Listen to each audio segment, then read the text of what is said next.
Between waves 1 and 2, the NHS did try to get through its backlog of cancelled surgery and postponed appointments, but they had little hope.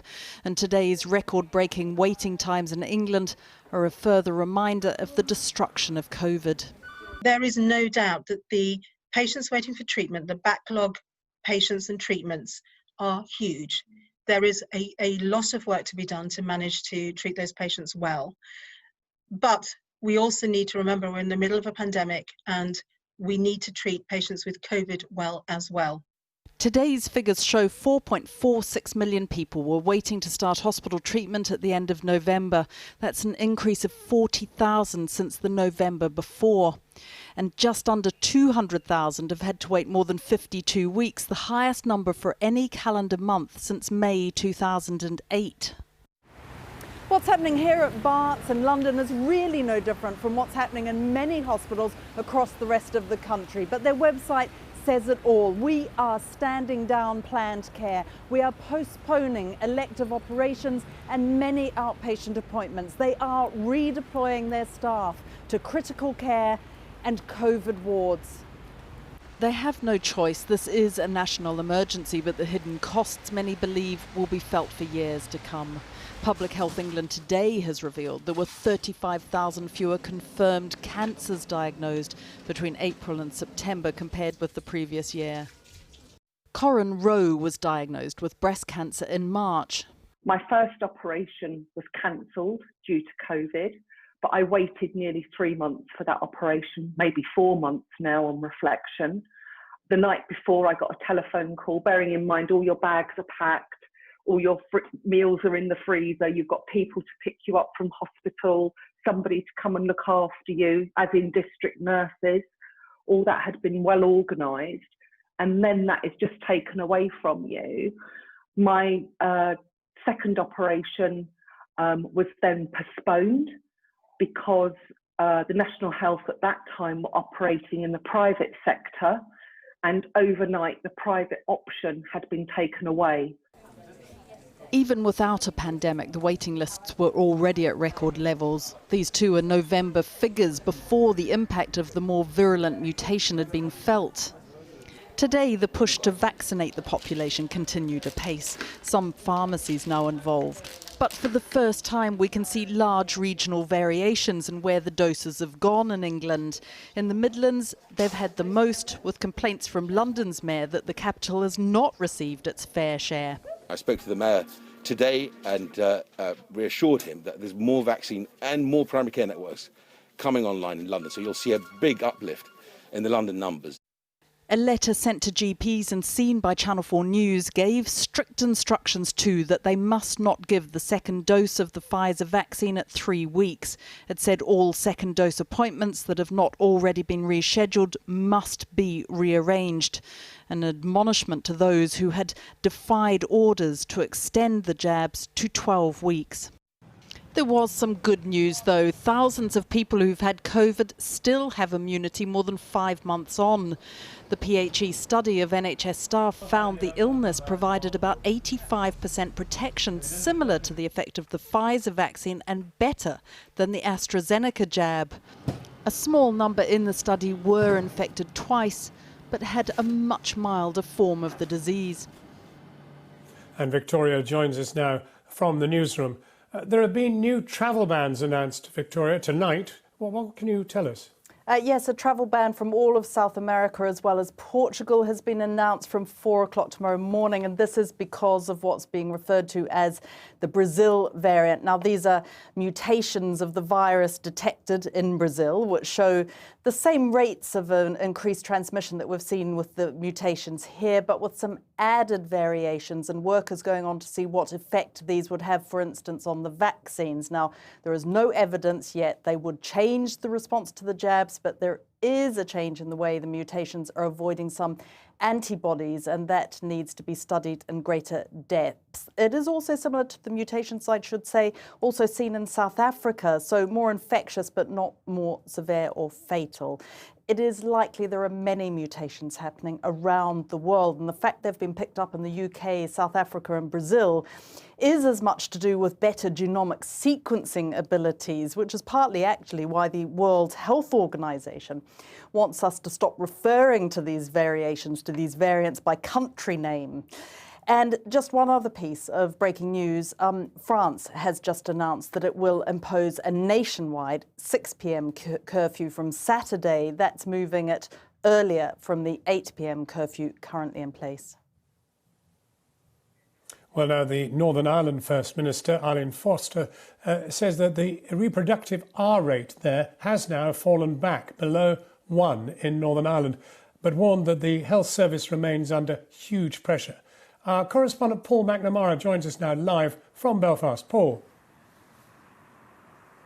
Yeah, let's start with some good news because the hard-pressed hospitals here could definitely do with some. So the infection rate, that all-important R number, has decreased significantly. It's now between 0.7 and 0.9. And of course, the most important thing about that, the most crucial thing, is that it's below 1, because that means the number of new people getting infected is going down and not up. In fact, the R rate is now better here than in Scotland, Wales or England. Then there's vaccinations. The rollout is going really, really well. About just over 100,000 people, that's about 5% of the population, have been vaccinated. But the really striking numbers are in care homes.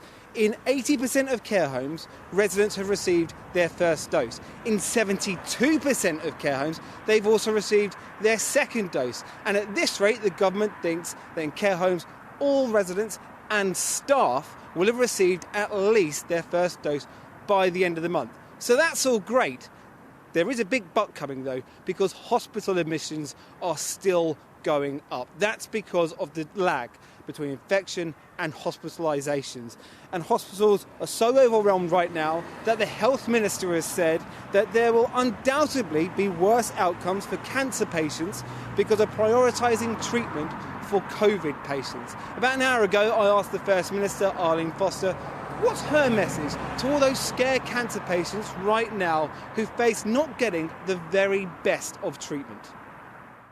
I think it's really important that the trusts very much work together, and I think they are working together across Northern Ireland, so that if a cancer operation is cancelled in one trust area, that they very quickly look to see whether they can access that surgery in another trust area, so that it's not postponed for a long period of time, but the shortest period of time possible. This is an absolutely horrendous situation for cancer patients to be in. And we are doing all we can to try and look at all of the different options to find other solutions for them.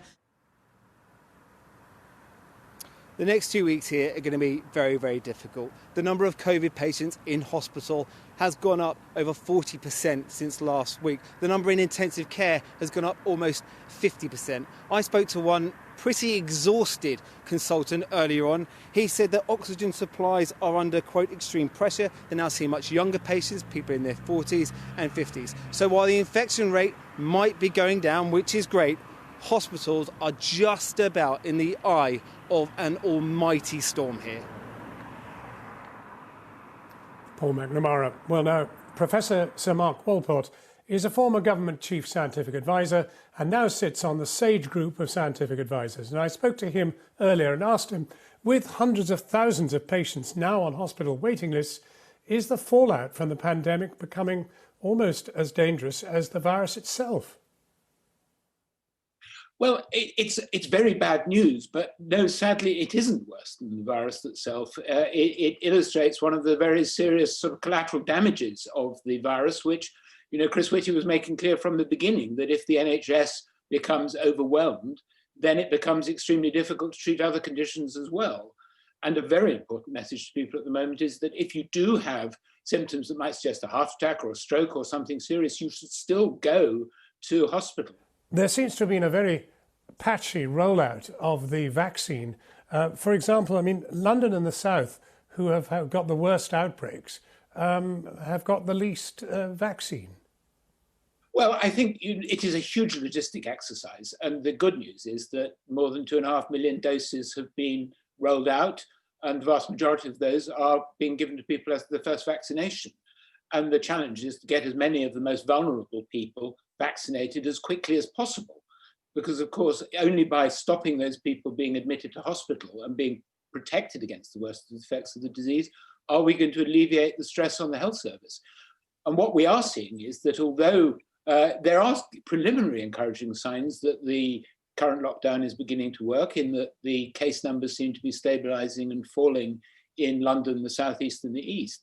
Nevertheless, in other parts of the country, the case numbers are still rising. A Tory MP with some support on the Tory backbenches has written to the government saying, how much longer has this lockdown got to continue? Do you have any sense of how long it has to continue?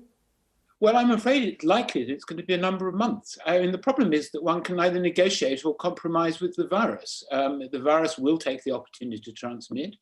It's constantly evolving, and that's one of the challenges at the moment, that we are having a variant in the UK that is more transmissible, that is gradually becoming the dominant virus. And the reality is, it goes back to the question you asked me about the overwhelming of the NHS in terms of routine work, that we are going to have to get the numbers down. And I think the danger is always of stopping the restrictions too early and then getting a rebound. And we've just seen that in the UK, but we've also seen it in many countries around the world. It is clear that there is a very serious outbreak in South America. And today the government has banned travel to and from Latin America. And I'm wondering whether the strain there is even worse than the strain in South Africa or is related to it. Well, I mean, they're all related, although they've all arisen independently. And what's happening is that the virus is undergoing evolution quite rapidly, and the variants that give it an advantage, the survival of the fittest virus, unfortunately, are starting to emerge in many parts of the world. The worry about the South American version is that it's arisen in a part of Brazil where there was a very, very explosive outbreak in the first wave. So in Manaus, for example, where up to 75% of the population were infected by October, we're now seeing a resurgence with many cases and many hospital admissions. And the worry there is that the virus has emerged with changes that may enable it to evade the natural immune response. And obviously that's potentially an issue with respect to the vaccine as well. And the truth is we don't know the extent to which it's able for this variant to evade the vaccines that we've got.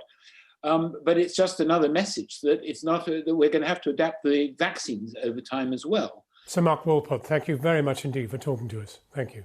Thank you.